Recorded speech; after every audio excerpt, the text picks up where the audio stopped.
Hey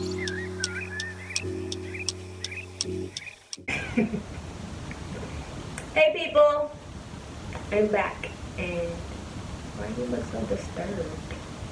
Trying to see if I'm gonna get a glare. I'm back, and today I have with me Bae, aka Hippie Bae, aka don't call him Bae because he's mine. Sheesh.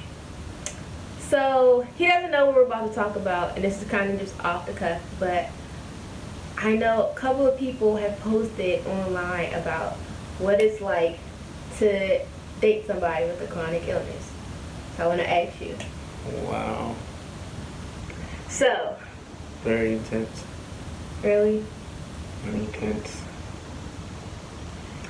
You're being dramatic. Is it really intense, or are you being dramatic? Let's go. Alright, so what was your first reaction when you found out that I had a chronic illness? I gotta stop doing Wait, aggressively pounding your fist? that. Yeah, like, I feel like who's somebody who's like, I feel, not to say that you are, but remember that lady who interviewed R. Kelly? Gail? I'm Gail. I'm not calling you R. Kelly. I'm just saying, I'm an aggressive interviewer like Gail. Alright. To answer your question, didn't know what to expect. Didn't know how to react to anything. It's all new. It's a difference between, oh, I have a cold, or I don't feel well, or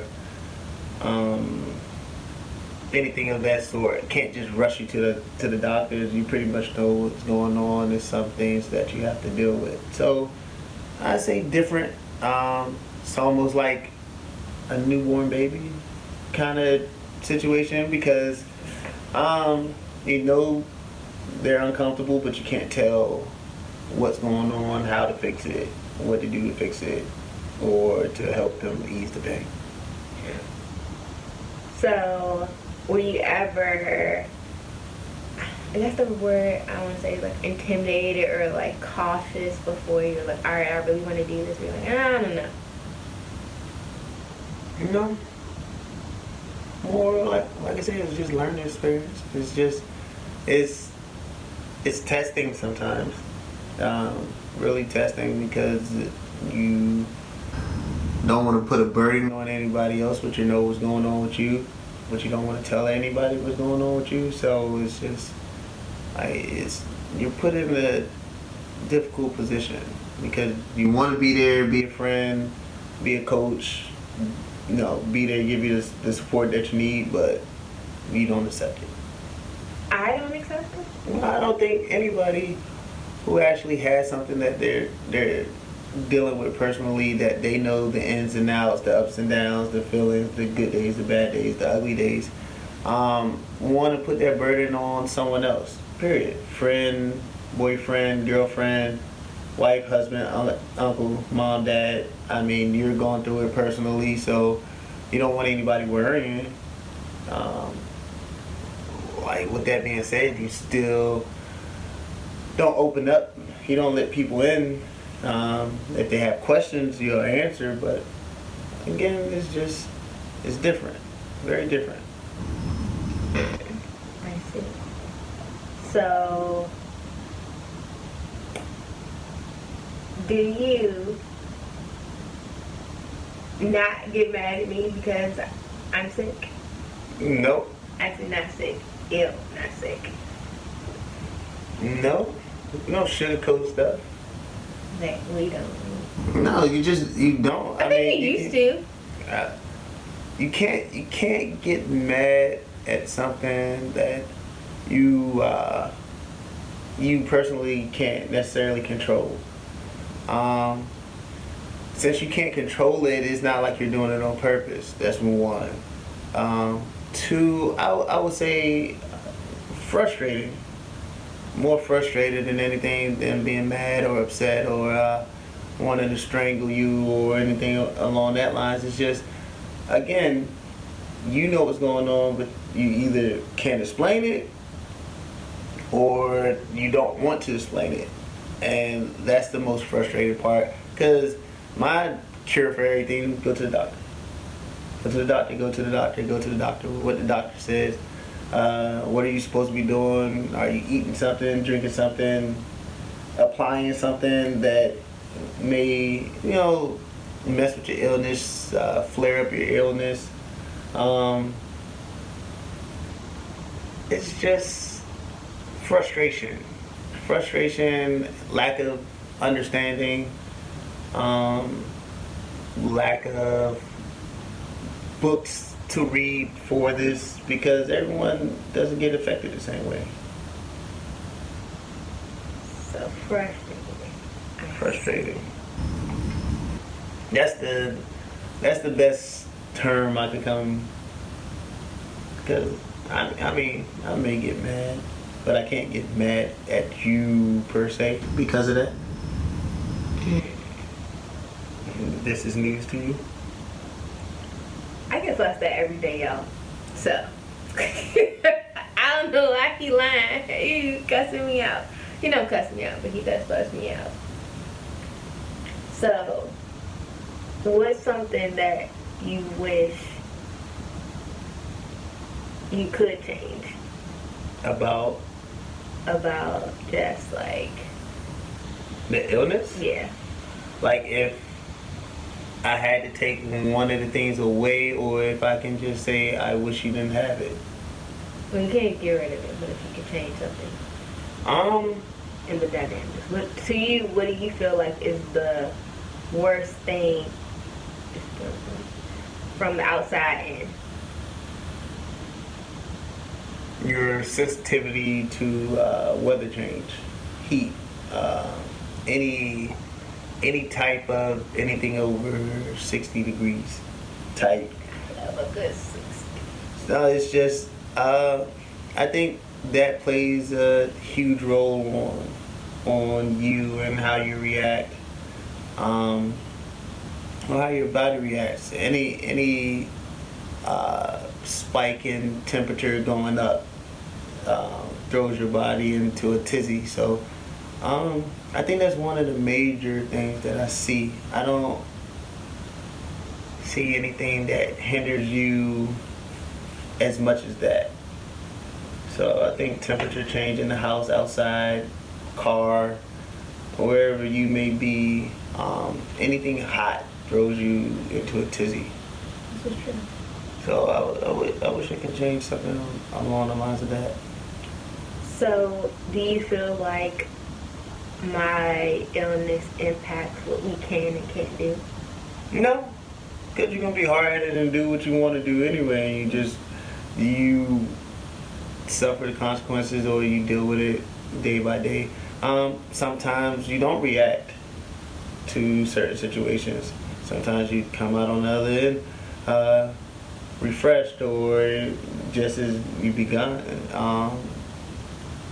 But I mean, I know you would like to do a lot more things, get out more, party a little bit more, but you have to adjust to the new way of living. So, dang, I forgot my next question.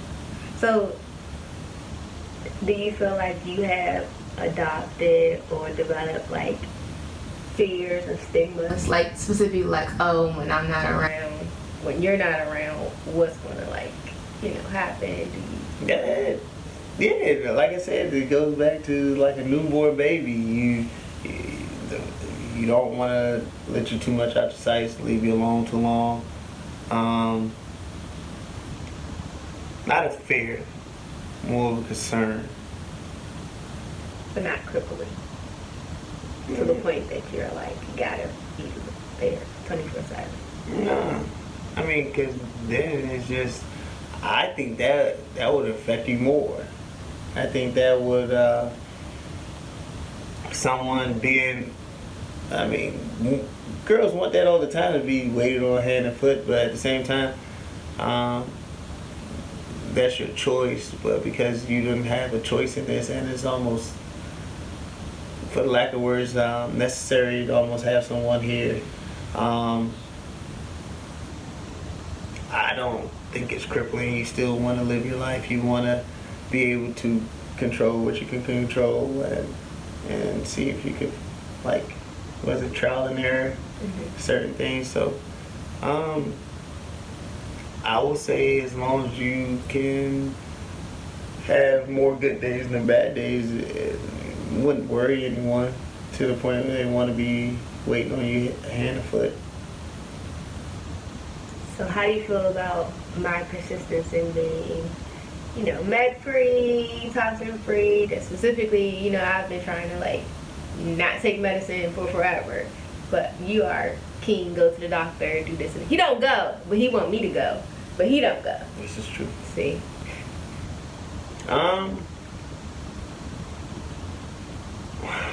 It's like a double-edged sword.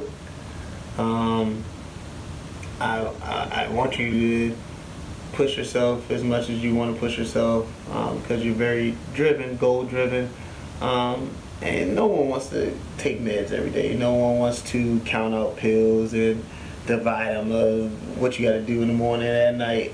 So I wouldn't wish that on anyone, but I want you to be as comfortable as you can, but still take care of what you need to take care of. So, with that being said, yes, I like the fact that you are trying to wing yourself off, or you've been doing the proper things that the doctor has allowed you to come down off certain medications, but at the same time, I think you push yourself to the point where you want to strive for 200% and try to wing yourself off before necessary, and it throws your body off. The meds are not doing what it's supposed to do, and it causes you to have downtime, and that's concerning. Okay. So, last question.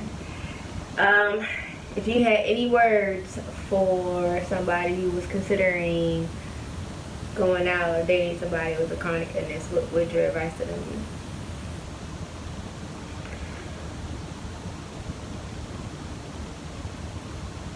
Don't get upset.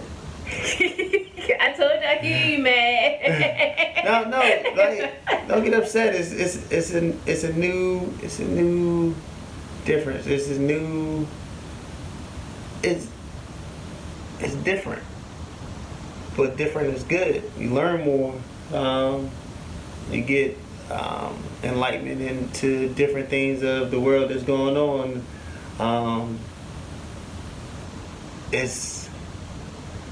It's fun. I'm telling you, because, well, it's fun not in the way of, like, oh, it's joyous that you have an illness or something like that. Nah, it's fun because you don't know what's gonna happen. You gotta be on your toes. And you find fun facts, you find bad facts, you find new facts that you can spread on to others to see if they don't know what's going on and they have the same symptoms, something to look into. Try to just figure it out. It's like a puzzle.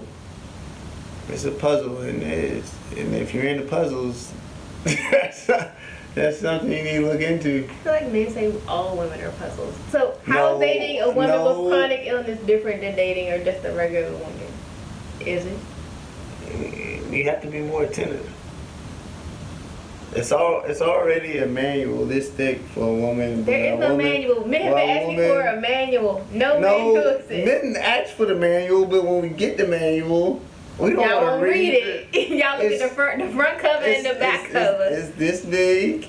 It's very fine print. And, like, just imagine this one with an illness goes here, because now you have to become a whole doctor. I play one on TV, but I'm not one in real life. I don't understand what's going on. That's why I say go to the doctor.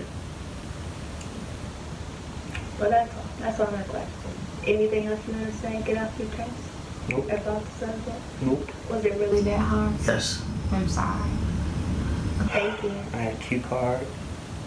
I'm blinking because she has a gun to my back. I'm sorry. No, we'll save that for your channel when you read off the cue card. I got it. Alright, well, that's it for today.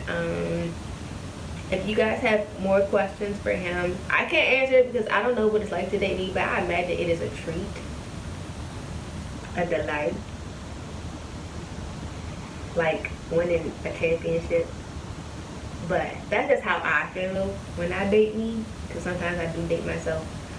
But if you want to ask him some more questions, leave a comment, like, subscribe if you have similar stories, or you can relate to his struggles, because it is a struggle, I'm sure. He made it seem like it wasn't, or maybe I'm just amazing, but he made it seem like it wasn't that difficult. But I know that it can be challenging at times. It can be taxing at times. Sometimes it can be really, really needy. Sometimes I do feel like I'm a burden on him, and he tries to reassure me that I'm not, but you can't help but feel that way. So let's talk, let's connect, like, subscribe, follow, check out the blog, check out my IG page, and I'll see you next time.